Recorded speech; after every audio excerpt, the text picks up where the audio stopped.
seduced an octogenarian lady. I off a man in a toilet. All of these things. What? Joe Rogan, what are you gonna say, bruh? This is the reason why black people think white people do all this crazy stuff. I had the pleasure of checking out one of Joe Rogan's videos where he was talking to Russell Brand.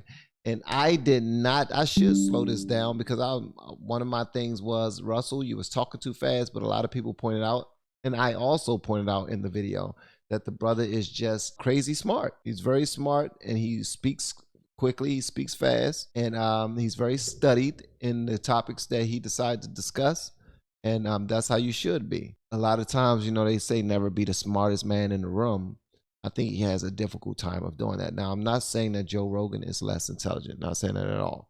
I'm just saying that Russell Brand tends to showcase a lot of the things that he has learned over the years, and he has learned just recently while he's in the conversation with people. But right now, he's about to break it down to us, what he learned by living with an actual homeless man.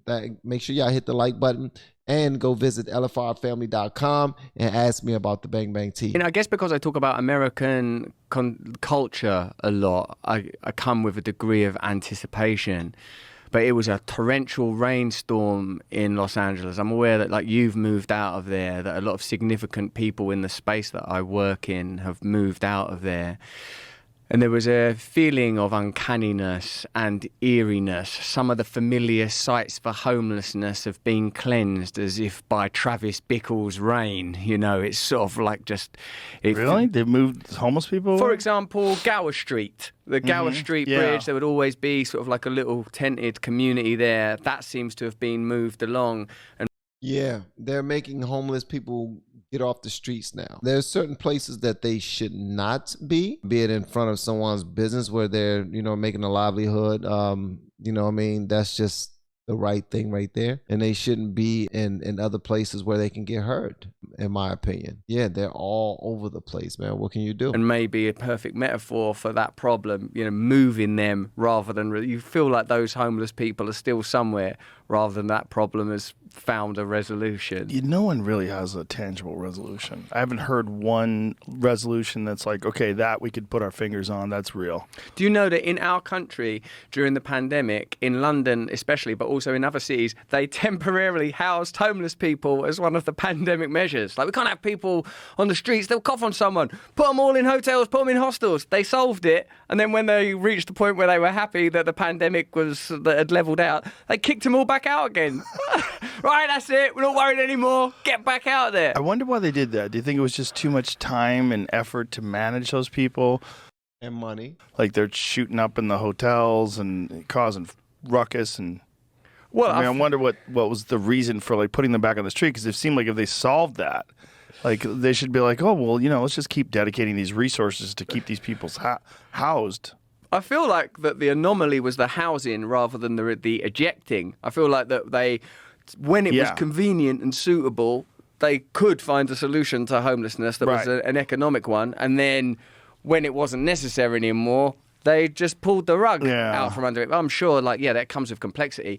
When I was first working in media, when I was still a using drug addict myself, I did these things that I considered to be like psychological jackass. You know, that was a big... And that's one thing that really impresses me about Russell Brand, is that he started out as a freaking rock star comedian type of guy, like this dude that was just bigger than life and just, you know, just did whatever the hell he wanted to do. He did whatever the hell he wanted to do, and then he just disciplined, like off top. He's still a rock star. I mean, look at how he presents himself. Look at how he's always prepared. Look at how he's in there going at Joe Rogan's podcast looking like a cool ass hippie, with his shirt wide open and a baggy wife beater because he's a slim cat, a long wooden necklace. Like, the dude is a rock star. I like him, man. He's dope. Big show at that time, those amazing guys doing those incredible stunts. And I was like, well, what if you did the psychological version of that? So I had like a boxing match with my dad. I had a homeless guy move in my house. I seduced an octogenarian lady. I off a man in a toilet. All of these things. What? I'm sorry, what? He had a boxing match. See, this is why he talks so fast, because he just brings up stuff that just goes over people's head now.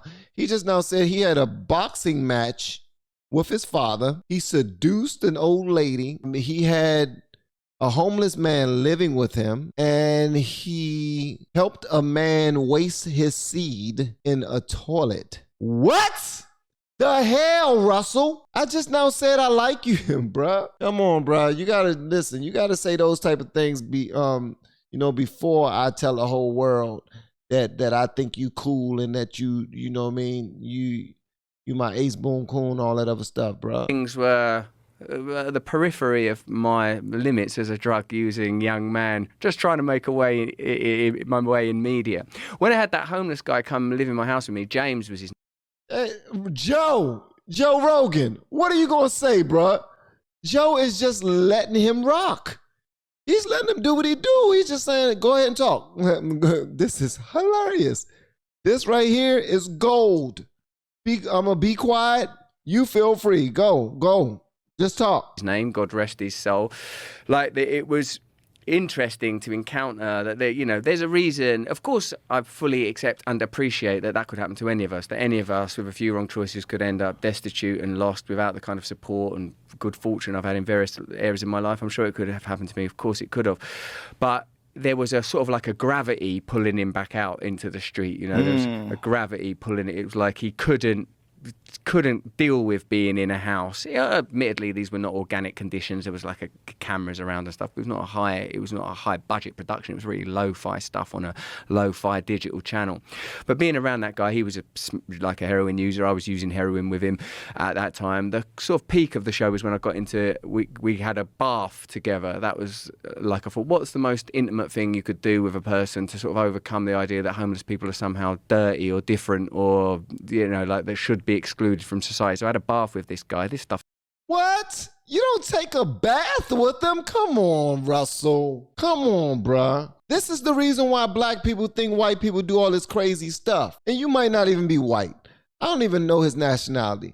But I'm just saying, just so y'all know. Listen, this right here, now I don't know what's worse. A man off in the toilet or taking a bath with a homeless guy. Which one is worse? Which one would you do?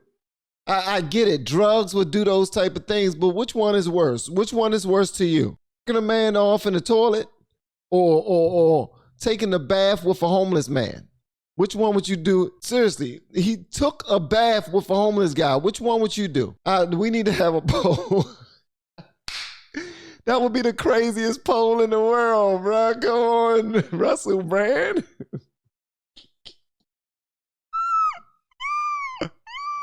Still online somewhere, I presume. And, it pushed both of us to our limit. In the end, James decided that he preferred homelessness to bathing with you. That's right. He made his choices. In the end, we just got a taxi to nowhere. Just got a taxi for him and just let him out anywhere. Just let him out anywhere. Bro, I finally found somebody cool enough. I'm speaking as a daggone homeless man. I finally found somebody cool enough to take me and be kind and just, share their space with me.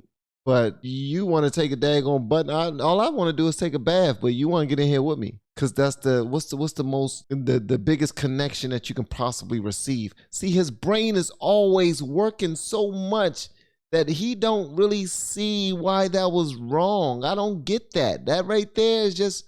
It might not be wrong to you, but it's wrong to me, all right? Because I'm a grown man, and I'm living on the street from hard times, and I might be on drugs and all that other stuff. And yes, it will be amazing to take a daggone bath. Oh my goodness, to soak in a bath and just not think about that outside world just for a moment.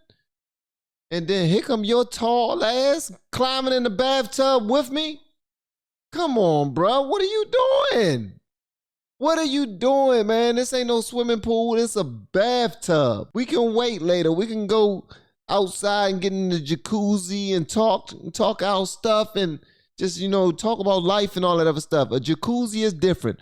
A bath, bro, no. Get out of the bathtub. No, Russell. No. Move, bro.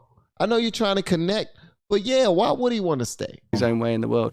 Yeah, so like, of course, that problem of vagrancy and destitution, it's a difficult one to tackle. It makes me think that the culture is laid upon the planet. Like all culture, all civilization is laid upon the planet, laid upon Gaia, laid upon the earth. Like, you know, when you have people on here like Graham Hancock and Randall Carlson that talk about like the potential for like these seismic events and cataclysmic events that have reset civilization, it makes you recognize that all of our reference points other than biological and cosmological are cultural reference points and therefore temporal.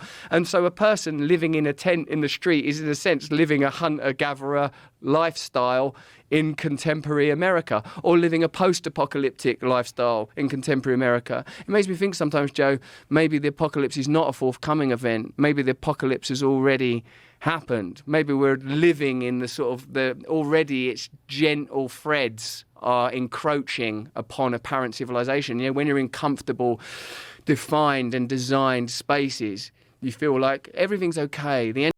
I think we're dealing with an actual genius on our hands right now. I may be reaching a little bit. But I'm thinking that Russell Brand is just he's obviously he's different. He's a different thinker. He really is. He really is. And he might not be a thinker. Maybe he's just a learner that just likes to discuss what he's learned, and that makes him come off as a genius. But the brother is extremely locked in with many topics, many subjects from all over the world, all different dimensions. It seems like he has a hunger for information, man. It does. And not only that, but he has a hunger for disseminating that information. He wants to get it out of his head. He wants to brain dump so he can put more in it. And then he brain dumps so he can put more in it. Then he brain dumps so he can put more in it. Like, he does it over and over and over again. This brother is very intelligent, man. Defined and designed spaces, you feel like everything's okay. The end of the world is impossible. And it just seems like entertainment when you hear about nuclear treaties being torn up, that it can't actually happen. But of course it can. It's so temporal. It's happened forever. It's always happened. The people that it happened to then, they never saw it coming either. The way you're saying is very interesting, because I think the apocalypse is here on Earth. It's just not here, like right here in Austin. It's not like right here in the studio, but it's in the Congo. Yeah. Like if you go to a cobalt mine in the Congo and you see a 19-year-old woman with a baby on her back mining for cobalt and inhaling toxic fumes, you're like, okay, well that's the apocalypse. Yeah. They have no electricity, they have no clean water. Thanks. They make very, very little money, and they work all day, and they work for a company that puts cobalt into lithium-ion batteries that are in everyone's smartphone. So the height of our technology is directly connected to its essentially slave labor. Facts. 100,000%. Which is why, did y'all just not hear what he just now said? I hope all of you really listen to what he just now said, so that we can have technology. Slave labor is the reason why we have technology. Slave labor is the reason why we have technology. Why we get to walk around with our phones in our pockets, our tablets, our MacBooks, and our laptops that every single government agency uses. Come on. I just want y'all to understand that. And that's the apocalypse. I mean, that might as well be the apocalypse. That might as well be Mad Max. It might as well be. I mean, it's just as bad. It's just as horrific. There's a very beautiful bit of investigation. I saw that episode. Siddharth Kara, yeah. He wrote that. What is the book called? Cobalt Red. Yeah, it's all about cobalt mining in the Congo and his investigation that he did into it. It's very, very. It's inspiring that a person is that selfless and can make that sort of a commitment and risk their life and go to a very dangerous place and expose this, because he's a real journalist, like a real boots on the ground journalist that wants to show the world some things that are being hidden from them, because the people that are making enormous amounts of money from this that could fix it don't want to. They want to profit off of it at the exact level they're profiting off of it now, which means, paying people a couple cents an hour or whatever they pay them. It's horrific. But also we must consider this. We have to consider this. If they weren't being paid that, what else would they do? for money. Because if they had options to be paid something else by doing something else, I believe they would. I honestly believe they would. So the issue is, if they weren't doing the jobs that we consider to be slave labor, based off of our own livelihood and understanding of what's necessary, all of the necessities in order to have a nice, clean life, what would they do? What's their options?